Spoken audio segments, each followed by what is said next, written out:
The Tipping Point with Mike Tipton is brought to you by Dubby. What is Dubby? Dubby is a clean energy drink that is made to give you focus with no crash, jitters, or angst like those other energy drinks have.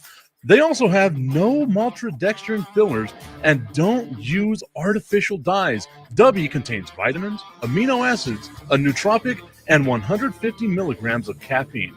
Dubby's products are made in the USA in an FDA inspected facility that strictly adheres to GMP manufacturing guidelines. All of the flavors are unique and custom made by Dubby, and you'll never taste our taste anywhere else. The best part about it is they're affordable. Dubby's drinks come out to about $1 per drink, much cheaper than Starbucks or any of those canned energy drinks. To learn more, visit w.gg.com/discount/MRTipton33 and place your order today. Use promo code MrTipton33 and save today. Dubby Energy, be better. Are you a fellow car guy? I have a 2008 Ford Mustang GT convertible, and nothing makes me happier in that car than when it's nice and clean. And you know who helps me get there? RevAutoCarCare.com. They help me get that pony looking as nice and shiny and ready for any of the car meetups that are all around the great city of El Paso. Spoil your car and go to RevAutoCarCare.com/Tipton and view all the inventory they have and find out what works for you to help make your ride shine. RevAutoCarCare.com/Tipton. Use promo code Tipton33 at checkout to save 15%. We all know there's hundreds of betting sites out there, but don't be fooled. Some sites are legal in some states only. Some sites pay in Bitcoin, and some sites have even been hacked. BetUS, however, has been in business for over 30 years. Future bets are paying out in the thousands, and if you act right now, you can still bet on the biggest games in sports. Visit BetUS.com, or you can click the link at nessp.info. BetUS, check it out and bet responsibly.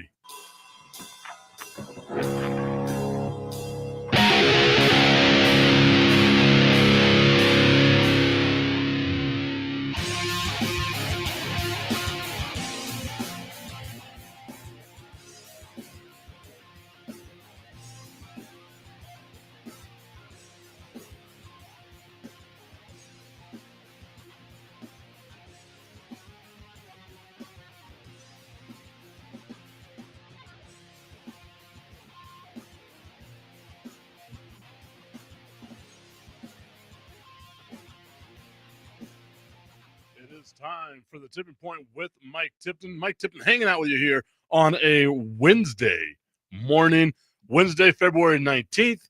I hope that everyone is having themselves a fantastic day. Still dealing with a little bit of it. Still got a little bit of it. It's getting better, but we're dealing with a little bit of it as I'm continuing to get hopefully healthier, quote unquote healthy-ish. Maybe healthy adjacent. Maybe that's what we are. Okay. But anyway, got some stuff that I want to talk about today. Obviously, I want to give a shout out to our friends over at Roku National Streaming Sports. Shout out to them for allowing us to be on this platform. Check them out later on today. It'll be Mac and the crew with the National Professional Sports Show. That'll be happening. Of course, our girl Sonia Pearson with Prim and Proper Sports. That'll be happening later on today as well. Obviously, we're live YouTube, where Tommy Cananza has already commented. Good morning, Tip. Good morning to you, Tommy. We are live on X. We are live on Facebook. I will be phasing out the Facebook audience slowly as we go. I want it to just be somewhere where it's YouTube, Roku, maybe X. We'll see how we'll see how that goes going forward. But I want to kind of condense things as we move forward in the future with the show. Now, it's just easier for me to keep up with analytics that way. Now I don't have to go to like 14 different websites to try to figure out stuff. Anyway, so yesterday, not a whole lot going on, right? Like we get some news, the Chicago Cubs are going to have a Japanese pitcher pitch in Japan against a Japanese pitcher. You talk about a league just genuflecting. I mean, I get it, right? Like you got to do what you got to do. So Major League Baseball, good on you. You're going to get numbers out there. You're going to get people out there. You're going to sell tickets. You're going to sell merch. It's going to be fantastic. Obviously, some news coming out of the NFL, all the Justin Tucker stuff. We can talk about that a little bit later. But one of the storylines that I kept listening to yesterday was how successful hockey was with the Four Nations Cup versus how the NFL or the NBA kind of threw up a dud as far as fan reception to the NBA All-Star Weekend. Now, I feel like a good part of that was determined and kind of, brought out there to the forefront whenever you have a current player in Draymond Green saying, I'm not a fan of this format. Draymond Green going out there saying, like, I don't like this. This isn't basketball. Now you have records that no one's going to be able to get to. There was all kinds of just pushback, not just from the fans, but from the players. So whenever you have that, you kind of you're kind of SOL. You know what I mean? Like you've got a ton of issues that the NBA is facing, not just externally from fans, but now internally from players, from reps, from all kinds of stuff, right? And whenever you look at the Four Nations Cup, and if you haven't been watching hockey, do yourself a favor, start getting into it. I love me some hockey. Big old Vegas Golden Knights fan here. We're going to have the United States taking on Canada tomorrow in the championship game of the Four Nations Cup. That's going to be a ton of fun to watch. But you have a huge difference, and I know people have been saying culturally, right? And I don't think it's necessarily culture when we look at certain aspects of a human being and what makes them up. I think it's more locker room culture when we talk about this stuff. And ESPN's PK Subban was on air yesterday, and he just dives right in. And I mean, face first, feet first, whatever you want to call it, Superman punching the NBA with this. Hockey's a different sport from the NBA. You can't compare the cultures because of the way the game is played. You can step on an NBA floor and go through the emotions. You can't do that in hockey. You can't. Like the culture of our sport, you have to play it with passion. You have to be willing to fight. You have to be willing to leave it on the ice. That's what fans are investing in. So for us, when we charge $1,500 for a ticket to come to Four, fans know what they're getting. Cale Makar, the best defenseman in the world, wasn't in the lineup for this game. This was the most viewed game that we've had in years. And you see it, it's not just based on the skill and talent. It's based on the pride, honor, playing for the guy next to you. I got a question for the NBA players. What the hell are you playing for? What are you playing for? It's not about the money. You make all the money. What, you're injured? Well, there's a difference between being hurt and injured. Are you hurt or are you injured? There's a difference. In hockey, we play hurt. We play injured. That is the culture of the sport. It's always been that way. So you want to talk about the business, the CBA, fans get all of that. But what do fans resonate with? They resonate with what's real. You got to fight sometimes for your country. You got to compete. You got to go out there and leave it on the ice because those people are paying the price of admission. So fans know whether our stars are on the ice or not, they're getting their money's worth. The NBA has that issue that they got to work on. You got to create a better culture for your players. It starts with the leaders. This issue, there was no issue when Jordan was around. There was no issue when Kobe was around. There's no issue when Sidney Crosby's around. There's no issue when Wayne Gretzky was around because those are true leaders. They lead by example. Sidney Crosby, Hockey Canada, those players, both Canada and U.S., it was the players that did that for the Four Nations. It's not the league. The league set it up, but the players went out there and decided and said, you know what, boys? We're all in. When is the NBA going to do that? Because, I haven't sat down and watched the NBA consistently since Kobe. I love basketball, love the players. I think LeBron's great. I think KD's great. Steph Curry, love watching them. But you got to be on the court. You got to be there. And when you're there, you got to go all in. The fans got to feel that they're getting their money's worth. And right now, there's a big difference between what the NHL's doing with those events and what the NBA's doing. Four Nations works because the players are all in. PK Subban, former Montreal Canadian, current ESPN analyst for hockey. 14 years rather in the NHL. So the dude knows what he's talking about, right? Like he's played professionally for a long period of time, an extended period of time. Going at the NBA players for a lack of passion when it comes to the game, right? And I had asked the question out there a ton of times. because I love basketball. I'm one of these people, I'll watch basketball all the damn time, no matter what. Like that's just, maybe that's something, miswired in my system where I just love watching basketball. But I can tell that there's not a passion there. Whenever your best player in the NBA right now, Nikola Jokic, would rather go out and race horses, my dude, go out there and race horses then, right? Like there has to be some sort of pushback from the NBA, some sort of pride there that you're playing for your team, for your country, whatever it is that you're doing, right? To be named an all-star is an honor. I don't think it means as much now as it used to way back in the day, right? Where whenever you became a Hall of Famer, it was like, oh yeah, Willie Mays, he was a 24-time All-Star. Hank Aaron, a 21-time All-Star, right? I don't think it means as much now in sports as it did back then, because now we're focused on trying to give individual players credit for their team success. And I believe that that goes down to the Michael Jordan aspect of what Jordan has done to sports, right? The Jordans, the Tom Brady's, where we look at their careers and it's just a complete warping of what it takes to win championships. And we don't give the benefit of the doubt to the teams that can't win whenever you have Tom Brady and Jordan out there playing time after time after time, right? We never give them the benefit of the doubt. At the end of the day, the conversation winds up devolving into how many rings did you win while you were in the league? It's not, oh, well, you were fantastic as a player. It's how many rings did you win? And the only sport where I feel like we don't have that conversation, I guess there's two sports. The only two sports that I feel like we don't have that conversation is in hockey, because we understand how difficult it is to play that damn sport, and in baseball.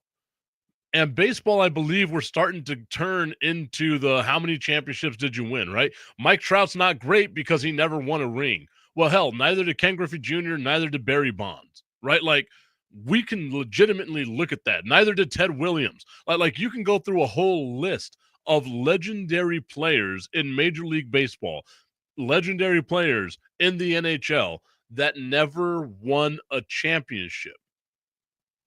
And I think the NBA is the league now where it's, I don't care, I'm going to get mine, but I also I'm going to win a ring, and like later on in my career I can just hop over to another team, hopefully win a championship, and go on my happy merry little way, right? Like that is what the NBA has kind of devolved into.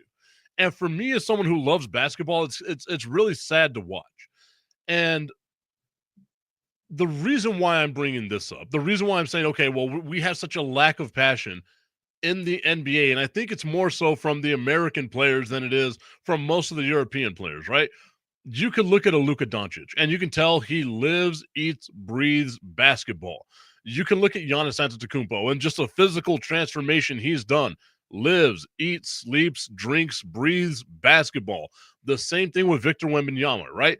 The almost insane amount of preparation they do for a game. Look at Wembanyama's preparation for the All-Star game. He was out there an hour and a half before the game started, knocking down his free throws, going through his normal motions, while everyone else is just hanging out, having a good old time. He has a book with him. He reads before every game, and he's just reading there in the locker room. They're making fun of him like, what are you doing? That dude is a machine for basketball. And I feel like it's something that the NBA knows. Augustine's saying Wemby eats spaghetti. Hey, I mean, if that's what you eat, that's what you eat. And I feel like it's something that the NBA knows. It's a problem that the NBA has seen, which is why we're starting to see all these rumors about the NBA, who I think we can all agree with is kind of on the downslide. While a lot of other leagues are on the up, the NBA, Major League Baseball, they're on the downslide, right? The NBA is looking to expand into Europe now. Tommy can also saying Luka eats McDoubles. So whenever I lived in Alaska, I went to McDonald's, right? Lots of them. That's what he eats, a lot of McDoubles. I went to McDonald's in Alaska and I was like, yo, I want a Big Mac, right? Like every now and then I go to certain restaurants to remember what it's like to eat bad food so the good food tastes amazing, right? So I go and I'm like, I want myself a Big Mac. And I'm looking at the menu and I see what they have called a McKinley Mac. Now, those that don't know, Mount McKinley, Denali in Alaska is the highest point in North America, right? And in Anchorage, Alaska, you can just look over the horizon and you see Mount McKinley, aka Denali, all the way over just in the shadow. And I'm like, okay, what's the difference between a Big Mac and a McKinley Mac? And they said it's just bigger.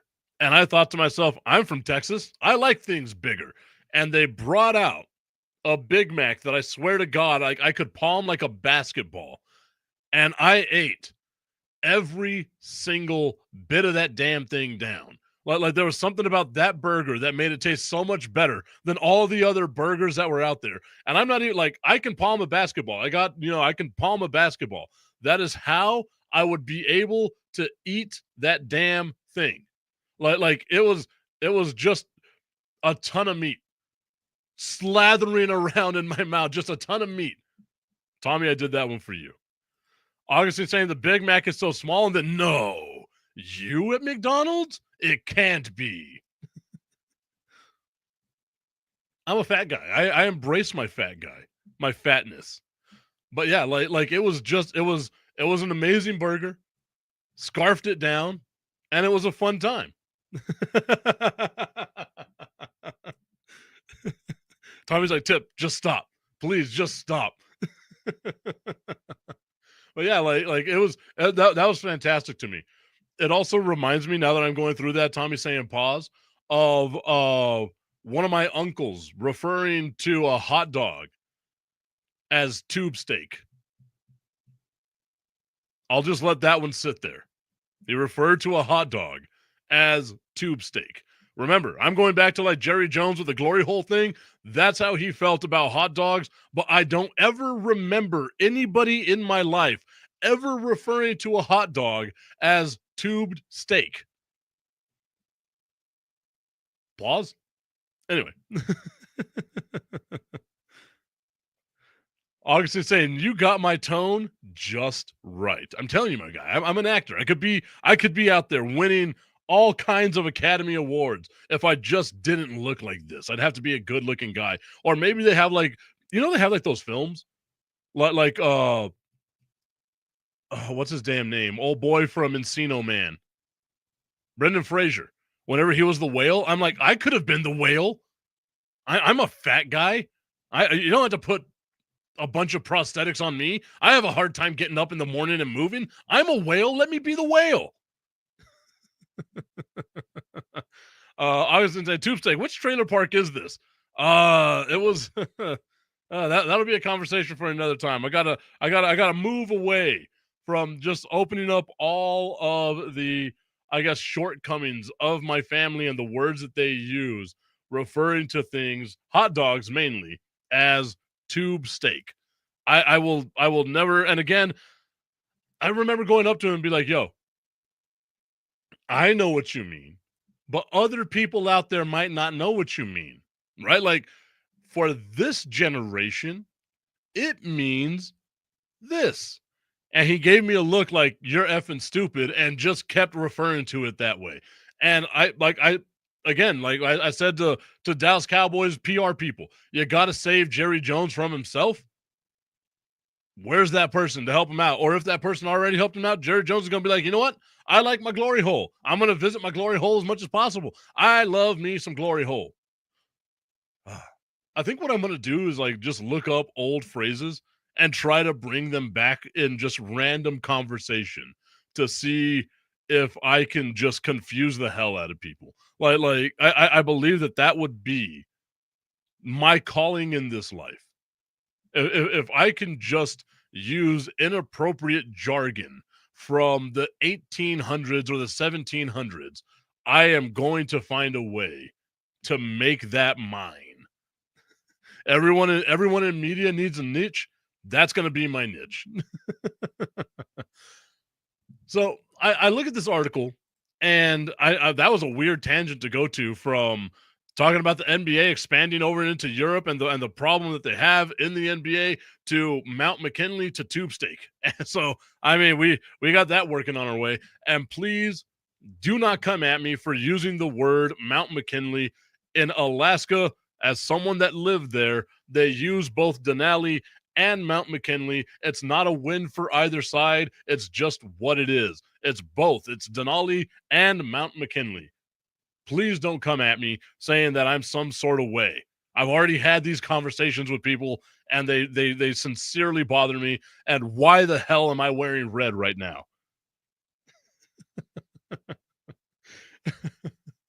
That was just an inner dialogue that came out, unfortunately.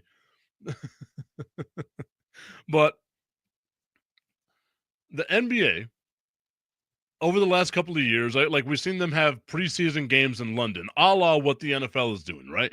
We saw them back in December, I believe, or actually no, in January. They had the San Antonio Spurs playing in France with Victor Wembanyama's people just all around and enjoying everything like that. Obviously, Tony Parker, a huge personality for both the Spurs and the nation of France.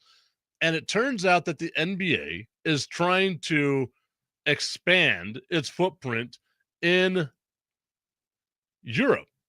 And as it's doing its thing in Europe, the NBA, the initial goal was from David Stern way back in the day to kind of do what we've heard the NFL wants to do, which is let's set up a division in Europe, and then you go on like a long road trip from the Americas to Europe playing these games, right? That would be extremely difficult. However, I truly believe that in the NBA, with what we've seen with load management, with the amount of days off that they already have, that a second division or another division in Europe would work. And we're talking about I guess the cool thing about this thought process is that it would be basketball teams connected to the already existing football clubs that they have over there, right? So Manchester would have a Manchester basketball team. Paris Saint-Germain will have their own, and they used to have one back in the 90s, apparently. They will have their own basketball club associated with the football club. And that's just to try and get people interested in the league, right? And that is now going to go to the wayside, where the NBA decides, okay, now all we want to do, instead of having a separate division over there, we're just going to create a 10-team league, and it'll be NBA Europe. I'm not too sure, and Augustine, you're my European expert over there. I'm not too sure that this would work, simply because the leagues in Europe are already great. And I don't understand if, like, how you're going to take teams away, right? Like, how are you going to take Barcelona or Madrid away from the Spanish league just to be NBA adjacent? Now, if they were in the actual NBA and making the revenue and the TV deals off of the NBA the way that, the Knicks and the Spurs and everyone else like that does, then I can see them leaving their existing league. But if they're just doing it to do it, just because you want to have a footprint in Europe, I don't think it's something necessary that they even need to do, right? Like, European basketball, and Augustine, you're 100% correct with this one. European basketball is a ton of fun to watch. Again, I watch basketball. I don't care what it is. I watch basketball. And for me, I'm just like I sit back, I kind of hang out, I do my thing.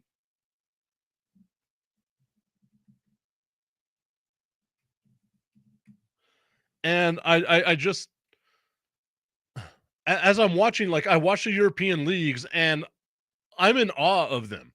Like those European leagues, I believe, could go head to head with the NBA. I don't know if they would win a 7-game series, but I could see them winning a couple of games here and there, because they are really, really, really good basketball. It's very good basketball to watch. I don't understand the NBA's need to try to expand out into Europe outside of what PK Subban was talking about earlier. And I'll play the sound again here in just a little bit.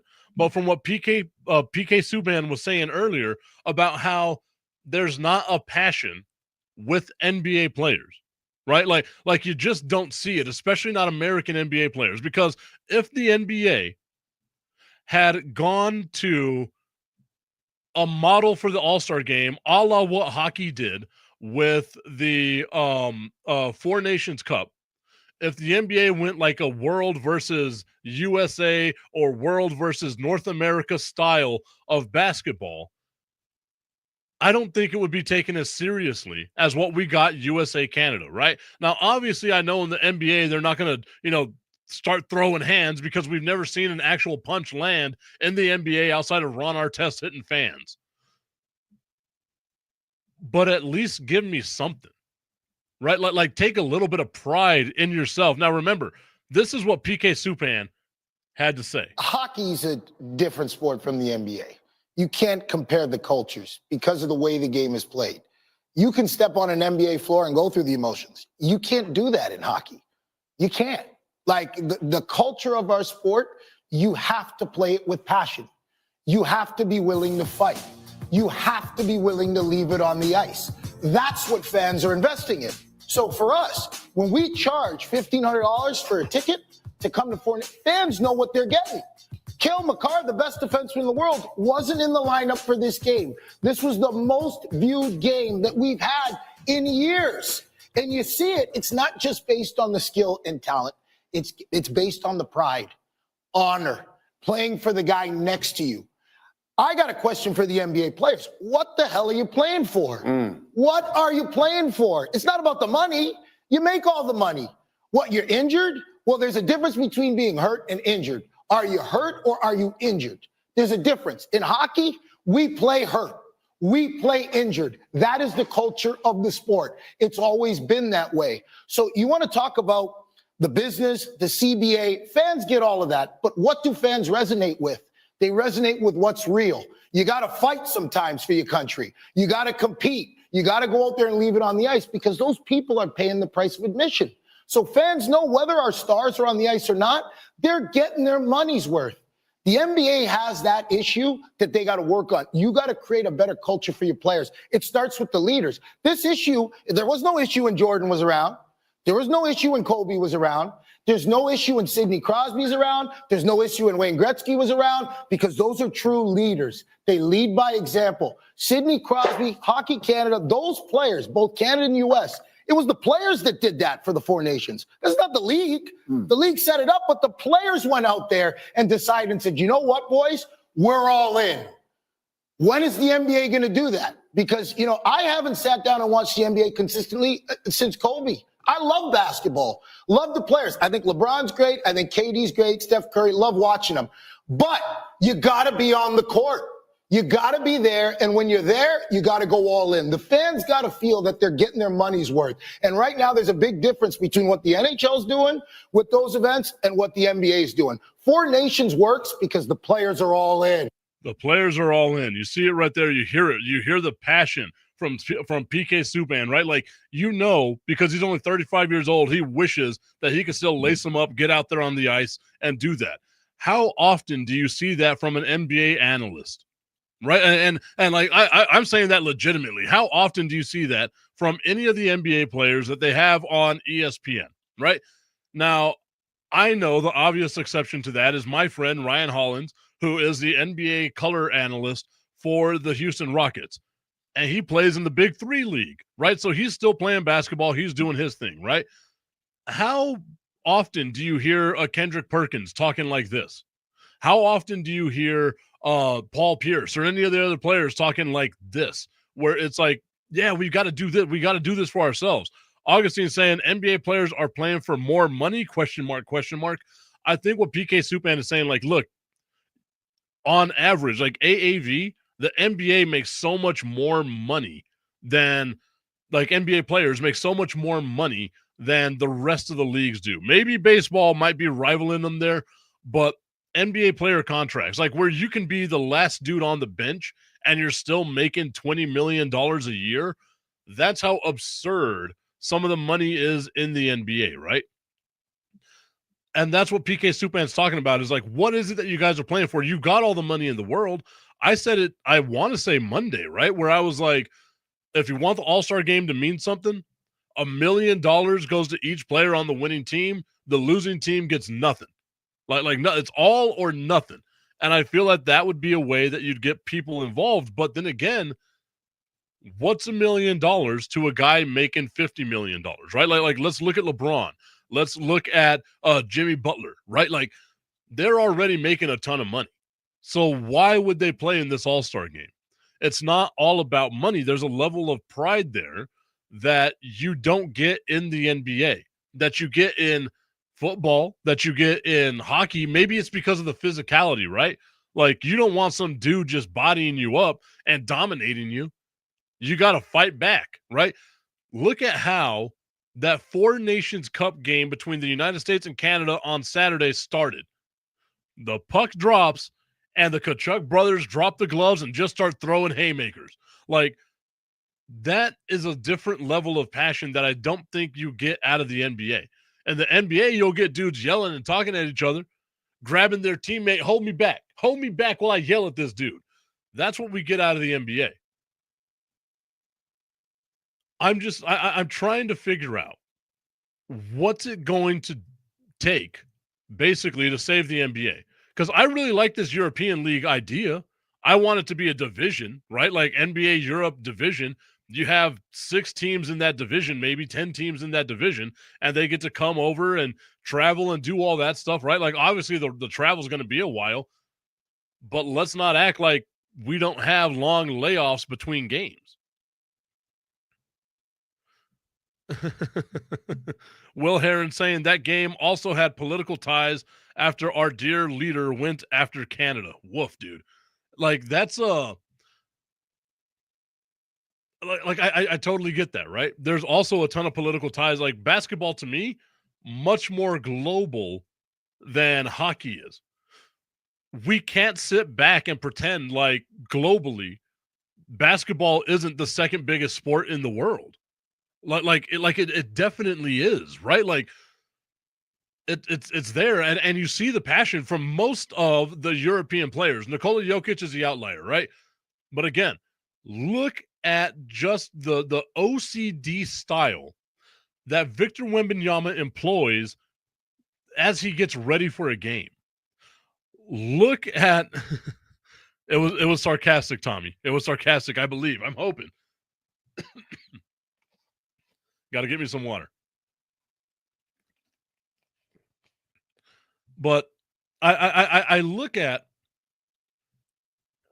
all of the stuff. Thank you, Will. Those I'm not putting those comments over. Not right now, at least. But I look at all the things that surround the NBA, and I sit back and I think to myself, what's it going to take? Because PK Subban and all of us here can just sit back, yell, do all of these things, and Tommy, I'm with you. I'm with you, my guy. We can sit back, we can yell, we can say these are the examples, right? Like why doesn't the NBA do this? And it's because you don't have buy-in from the players. Whenever you have a guy like LeBron James, who's a 21-time All-Star, that's effing amazing, dude. And he sits back and a couple of minutes before the game starts, he sits back and says, I'm not going to play today, guys. I just don't want to play. And then you have a halfway decent, I can't even call him decent, but a dude who had a couple of good seasons as just in the NBA because of his name that he had, because he won a couple of championships as like the 5th dude on the team with the Golden State Warriors and Draymond Green, right? Like if Draymond Green wasn't in Golden State, he wouldn't be playing at all. Like I firmly believe that he's not a good basketball player. And when you got a guy like that who is on your platform there to celebrate what it is that your league is doing, he's paid by you to be an ambassador of the game, and he takes his platform to just dump all over your chest, that's the problem, right? Like, you don't have buy-in from the players. The players are like, we just want more time off. You already don't do back-to-backs anymore. You've already expanded the season out as much as you possibly can. That you guys have an issue in the NBA of load management where people don't play certain games because, oh my God, I'm tired, right? That's the issue that the NBA has. I have put it out there a bunch of times. Why don't you watch basketball? And all of the things I get back is, oh, well, the 3 point shot, this and that, blah, blah, blah. I believe that that's a narrative that's just being spun out there because people have no other reason to watch, right? You don't watch basketball because you don't like basketball. I love basketball, and it's getting increasingly harder for me to watch just because I can tell when the players don't give a damn. And you see that all the time. You're watching that All-Star game. You're watching, regular season games. There's 82 of them. And you got guys that just want to hang out on the bench, right? Joel Embiid. I get it. You might have a sprain here or there. You've had a total of 840 games in your career, and you've only played in 400 of them. That's a mind-blowing statistic. You've made $326 million in the NBA, and you've only played in half of the games that you've been available in. That is a mind-blowing stat to me. And then you want to sit there and talk crap about how, oh, I should be considered one of the greatest of all time. You've done nothing. You've never played. Meanwhile, you see Jordan in the NBA Finals dying. And what's he doing? He's dropping 50 on your ass. Right? Like, that's what we don't have in the NBA anymore. And it comes down to the biggest stars in the sport not giving a damn about the damn sport, right? I was watching the dunk contest, and they're showing, dunks from Dr. J, from Dominique Wilkins, from Michael Jordan, from Vince Carter, from Kobe Bryant. These are all Hall of Fame dudes. All amazing basketball players who go to this dunk contest like an exhibition just to do it. LeBron teased for 20 years, I'm going to do the dunk contest, and never did it, right?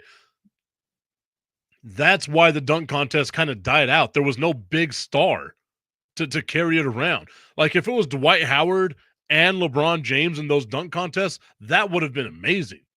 Right? Like, if there were other players, because I will agree that in the mid 2010s, there was a drop-off in NBA talent dudes, right? Like Zach LaVine, Aaron Gordon put on a show, but they weren't the stars that we needed, and there really wasn't a star that was young enough to compete in these things. Like, maybe Blake Griffin, but Blake Griffin was already aging out at that point, right? Like, he had already won his dunk contest. He had already done his stuff. We never got the buy-in from LeBron James to do this stuff, right? The three-point contest, always thriving because you got Steph Curry in there. You have Damian Lillard in there. You got dudes that that can shoot the ball, just shooting the ball for a little bit. You mean to tell me at no point in your career did you say to yourself, maybe I could just win this dunk contest, shut everybody up, right? Like, that's the issue that I think you have with the NBA is you got a bunch of dudes who don't care about the NBA but care about that paycheck. And as long as we keep getting that paycheck, I'm going to be a happy guy. And I think that's the mindset that needs to change in the NBA. I just don't think it's going to. I sincerely believe that it will never change in the NBA. Sorry, y'all, I got heated. I got heated there a little bit. But again, you can see I love the damn game. I legitimately just love the damn game. And I hate what it's becoming, right? I genuinely do not like what the NBA is becoming. I'm going to sit back and watch it because I'm a glutton for pain, but I just don't like where the game is going right now. And if I'm the NBA, and even as like a fan and like someone that's normally like, if you just sit back and talk about a problem, you're not creating any solutions, you're just adding to the problem, right? I don't know how you fix it because now the money's out of the jar, right? Like, there's so much money in basketball that it's going to be near impossible to put the toothpaste back in the container, right? Like it's done. It's done. What is the NBA going to have to do? Maybe they expand. Do you get like 40 teams? Is that what it is? You break up like the super teams and stuff like that? I don't know. But it's going to be a difficult watch for the NBA going forward. And PK Subban's right? Like, what is it that NBA players are playing for? Genuinely, what is it that they go out there on the court and play for? Because it doesn't feel like they really give a damn about the NBA itself. Woof. Okay, so I was going to talk about like an NBA outlook for the remainder of the season. I'll just go over the current standings right now. We'll see what teams can move up, what teams are probably just stuck where they are. And we'll just make this real quick before we go into the NFL. I do want to spend a little bit of time talking about the AFC East today, what teams need, where they're going to be drafting at, what free agents they have, how much salary cap they have. So you know what? I'm just going to jump into that because it feels like that's going to be a lot of time. And I've spent already 40 minutes talking about basketball. So we will we'll go over to the AFC East, the needs that they have in the draft, what players are going to be free agents, and then salary cap, right? The AFC East, you have the Jets, the Patriots, the Bills, and the Dolphins. The Bills, the only team that made it to the or made it to the playoffs, they make it to the AFC Championship game. They're drafting now at number 30. When you look at the Buffalo Bills, you ask yourself, what do they need? I believe they need help at wide receiver. Like they have to. If they're losing Amari Cooper, you have to have another wide receiver there, right? Well, look at the names they've lost in just the last 2 years. Gabe Davis, Stephon Diggs, Amari Cooper. But you also need help in your interior defensive line and in your secondary. The problem that the Bills have, though, is that they are currently, before they do any restructures and anything like that, the Bills are currently $12 million over the salary cap. So now we've got to try to find a way to restructure deals and do all these things to even start having any type of changes, major changes to your team, because you're not good enough now. Like you couldn't beat Kansas City, and this was the most vulnerable Kansas City team we've ever seen. The Super Bowl showed us that. Augustine talking about the NBA players saying, we need to consider that many players that start at Eurobasket debut at a younger age. I agree with that 100%. I don't think that necessarily helps out the NBA, though, right? Like, if you have younger players debuting, like Bronny would have been in the NBA right out of high school because now you have LeBron as the GM of the LA Lakers. So I don't know if that necessarily makes it that way, right? Will Harris saying Keon Coleman is still there. He can handle the wide receiver one role. I'm with you. Like he could be a wide receiver one, but you need help, right? Is what you have enough, right? Like you want to have a great number one, which maybe Coleman can be. I think he's an okay number one. I think he's better served as a number two. But if you're going to have him as a number one, then you need a really solid number two and a really solid number three. And I think that was the dynamic that Amari Cooper brought to Buffalo, right? Was I knew Amari Cooper wasn't the number one guy, but he's a really good number two. And he's a phenomenal number three, right? Like that's what they need. They need someone there to kind of protect him, because if Keon Coleman's your only dude, now you're going to have problems, right? Do you trust your tight ends that we've seen drop easy passes? Like, let's not forget that if was it Kincaid? Was it Kincaid who dropped it? I have to try to remember what it was. But the tight end that could have caught that pass from Josh Allen where it just went right through his hands. You obviously need help in the receiver core. I think Cook is a great running back, right? I think they're solid there. Obviously, Josh Allen, the MVP, you have one of the best quarterbacks in the NFL. It's just going to be that. Will Harris saying he loved Amari Cooper, especially whenever he was a Cowboy, and then saying Amari wants number one receiver money, though. I don't know if that's necessarily the case, man. Like Amari's 30, right? Like he's been bounced around the league for what? This is going to be his fifth team, right? He went from the Raiders to the Cowboys to the Browns to the Bills, and now whatever team he goes to is going to be his fifth team, man.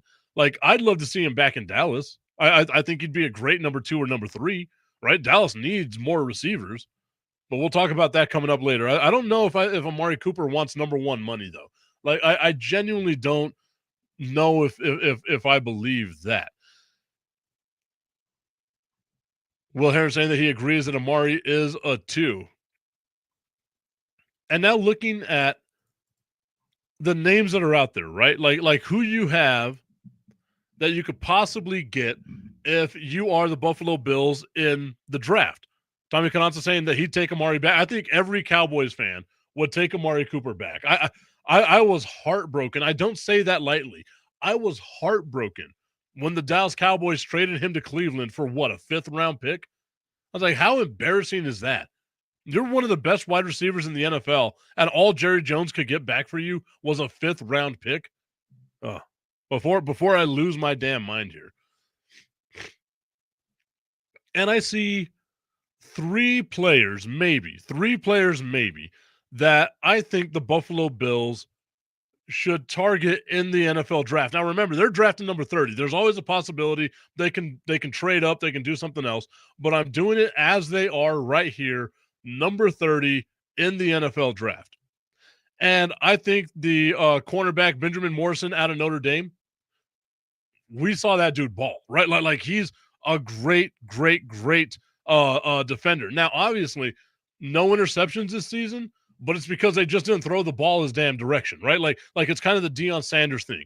You can be great as a cornerback, have 0 interceptions, but it's because no one's going to challenge you. And I think that Morrison would be a good pick to help out that secondary in Buffalo. Another name that should be available, and these are names that are going to be available around 30, right? Another name out there is Matthew Golden from Texas. You need another wide receiver. Why wouldn't you get Matthew Golden, right? Coleman could be the dude that takes the top off. Golden can be like your possession dude. He can fit into that Amari Cooper role of let me just be your guy that can get you the quick yards that you need, those quick hits, and then whenever he gets open, can just blow the top off of it, right? He is averaging 17 yards a reception last year for a Texans for a University of Texas offense. That to me was very flawed. Imagine what a guy like that can do with a quarterback like Josh Allen. Like Josh Allen versus Quinn Ewers, you're taking that all day. Those are the positions that I think Buffalo needs to target. So I'd like to see those players kind of taken around that time frame. Miami, I'm going backwards, right? The teams that were the best down to the teams that were the worst. The Miami Dolphins, they just got rid of Raheem Mostert. That shows you that they are really hitching their wagon to Devon Achane as him being their number 1 running back there. What's going to happen with Tyreek Hill? He's already kind of taken it back like, I was just upset. Baby, I'm sorry. I didn't mean it. Baby, I'm sorry. Please take me back. That's what Tyreek Hill said. If I'm the Dolphins, I'm shopping him. I'm seeing if anybody out there wants to take the trade bait, right? I'm also doing the same with Jalen Waddle. Jalen Waddle has been a bust. It sucks to say that, but he's genuinely been a bust. Tua needs timing guys, right? Like that's the thing with Miami's offense is it's Tua, it's real quick drop backs, quick hits. The guys get the ball, and if they're good enough, break tackles, right? Like it's all about speed, precision. That's what Mike McDaniel's offense has done. Speed, precision. Let's do this. Let's go. Obviously, Miami, it's not going to be that easy, right? Like, do you trade Waddle? Do you keep Waddle and Hill? Do you try to run it back? Because, yeah, Tua was hurt last year. Do you address the offensive line? That's what you got to do. You see the difference in the Miami Dolphins whenever Tua is healthy versus whenever Tua's not there. And I don't know if we give Tua enough love for being as good as he is. I think the excuse is, well, you got Tyreek Hill, you got Jalen Waddle, you've got, other talented dudes on this team as far as the offense goes for the Miami Dolphins. any quarterback should be able to, if that was the case, right? Any quarterback should be able to get into that system and succeed. And it just looks like Tua's the only guy that can really run Mike McDaniel's offense. So you have to invest in protecting your quarterback. The Miami Dolphins are drafting at number 13 right now. Number 13, right around where the Dallas Cowboys are. You got tight ends, you got edge rushers, you got other people like that are available. But if I'm them, and if he's available to me, I'm taking Kelvin Banks out of Texas. It feels like I'm just giving a lot of love to the University of Texas, but the University of Texas had a phenomenal offensive line, right? Like, that was one of the things that they kept talking about, especially as they were moving up in the BCS going over to the championship games. They were talking about how their offensive line, the Texas offensive line, was averaging like 6'6", 350, right? You look at Kevin Banks, 6'4", 324. That's an outside tackle. Obviously, I don't like putting rookies out there if you don't think they're ready. Put them on the interior of the line, but you need to address the offensive line if you're the Miami Dolphins. You cannot let Tua continue to get concussed because he's already said it. He's willing to die on the damn field, which is utterly asinine in my mind, but he says he's willing to die on the field. You have to protect Tua from Tua, and you've already seen if you don't have Tua in your offense is not going to be good enough. Kelvin Banks Jr. from the University of Texas should be going number 13 overall if he's available to the Miami Dolphins. That's the way that I look at it. If they don't have him, then you're going to reach a little bit. You're going to go after Josh Simmons from Ohio State. I know Ohio State won the national championship. Their offensive line to me still leaves a lot to be desired. I think it's more of an offensive thing. He's Simmons is slated to go like mid-20s. So if you're drafting him at 13, it's a little bit of a reach, but you have to address the offensive line. The other positions that are there available for you, a tight end, safety, running back, like you don't need those positions. Miami, you have to go after the offensive line and help out Tua. You got to save Tua from himself. Then you have a pretty interesting team here. The New York Jets, 5-2 last season, but we can all objectively say they have a ton of talent. Like they genuinely do, right? Like Breece Hall, the running back room that they have over there, like it's a great running back room. They have one of the best offensive lines in the NFL. They have a great defensive line. They have great wide receivers. It just feels like the issue that the Jets had was at quarterback last year. The quarterback they had in Aaron Rodgers just wasn't the guy. All of the projections have Cam Ward and Shadur Sanders already being drafted by the time the Jets get there. Are you going to draft a quarterback if you're the Jets?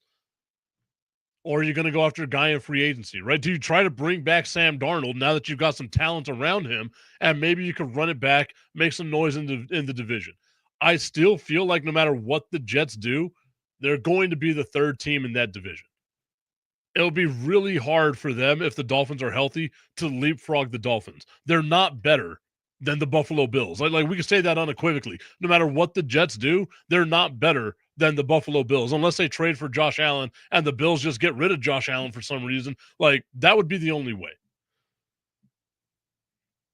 If you can't get a quarterback with the number 7 overall pick, if I'm the Jets, I trade down. Why not just stock up draft picks if I'm the Jets, right?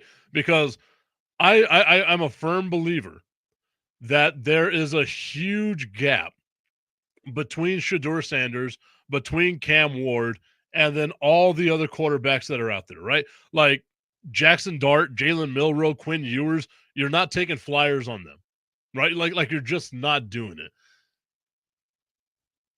I don't know if I'm the Jets, if like maybe I sign Russell Wilson. Like that's who I go with. I sign Russell Wilson. I trade down. I stock up draft picks. I address my offensive line. I address my defense, my linebacking core, and my defensive backs.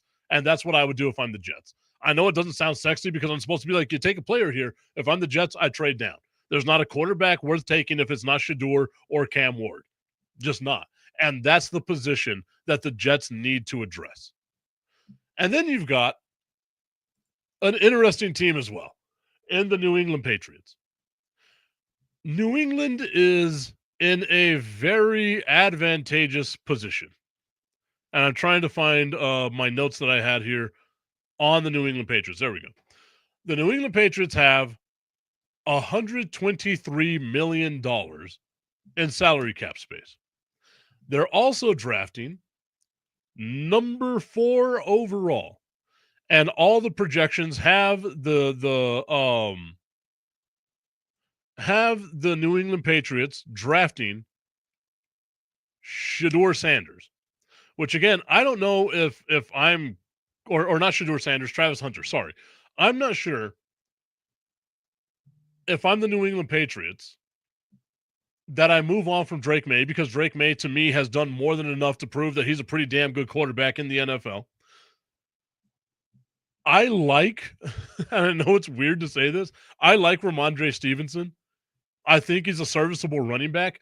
If I'm the Patriots, I'm looking at offensive and defensive line, right? Like, am I going after Will Campbell? Am I going after Mason Graham? Am I going after Abdul Carter, right? Like, who are the players that I'm targeting if I'm the New England Patriots? You know what I'm doing if I'm the Patriots? The same thing that I just told the Jets to do.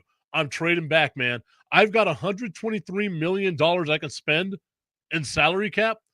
I can more than likely get a ton of picks, trade them to Cleveland, get Myles Garrett on this team, and now let's start talking about Myles Garrett under a Mike Vrabel, like, leadership on defense. In my veins, dude. Augustine, I know you're a Patriots fan adjacent. Maybe you're an Eagles fan this year. But if I'm the Patriots, I have so much that I can do. And like, I'm not hating on, drafting Travis Hunter either. Like I like the ability of having Travis Hunter because he's going to play both ways. I legitimately feel like he's going to play both ways. So maybe you draft Travis Hunter. If he's taken before then, trade down. Trade down, do your thing, stockpile draft picks, get some players that you can get out there in free agency. We're going to know more or less what the list is going to be. But man, like it's insane, dude. Like it's wild to think that the New England Patriots, to me, if they play this right, with the amount of salary cap they have left, could become the second best team overnight in the AFC East. My guy Tommy Cananza saying, I just met a fellow Tippy, LOL. I was ordering at Whataburger and I'm listening without headphones, and the clerk said, oh, I love Tipton. I always love those types of stories, man. I got some news for y'all that I will share hopefully next week on something that I've been working on to just do more, right? Like, I want to do more here in the city of El Paso. Tommy, give our fellow Tippy a little bit of love for me. Say thank you for the support. I appreciate all that. Let him know where he can watch the show, because that's been one of the issues that I've gotten from a lot of people is, where can I get the show? YouTube, X, Facebook, and of course on Roku with our friends over at National Streaming Sports. So shout out to them. Shout out Tommy. I appreciate that so much. Whataburger, you've convinced me. I'm going to go to Whataburger today just for you. Also, one of the coolest things that ever happened to me was Whataburger following me on social media. It's such a nerdy thing for me, but I love the fact that because I was at ESPN and we were talking about like your favorite burger, and everyone's talking about like, oh yeah, I love me a homemade burger and blah, blah, blah, blah, blah. Augustine saying, I got to share it right now. I have to share it right now. You know what? I'll talk about it later. Like I'm putting out the good vibes. I don't put the cart ahead of the horse, Augustine. You already know me. I don't put the cart ahead of the horse. But yeah, we were talking about the best burger you ever had. And it was just one of those things where I was like, you know what? I'm in Connecticut. I'm missing home. What I would do right now for a number 5 with grilled jalapenos, no onions, no tomatoes, just because I don't like them. What a size, extra cheese. Give me some extra bacon on that sumbitch. Let's call it that way. Whataburger hears it, follows me on social media. It was just awesome, man. All right, everybody, I want to thank you so much for tuning into today's show. I appreciate the love. I appreciate the support. I've got some more stuff that we're going to be talking about later on as we get on through the rest of the year. Tomorrow, we're breaking down the NFC East. What do those teams need to do in order to get better? Philadelphia, just don't become a team anymore. Fold. You don't need to be. You've already won the Super Bowl. You don't need to do anymore. All right, everybody. We'll see you tomorrow. Thank you so much for the support.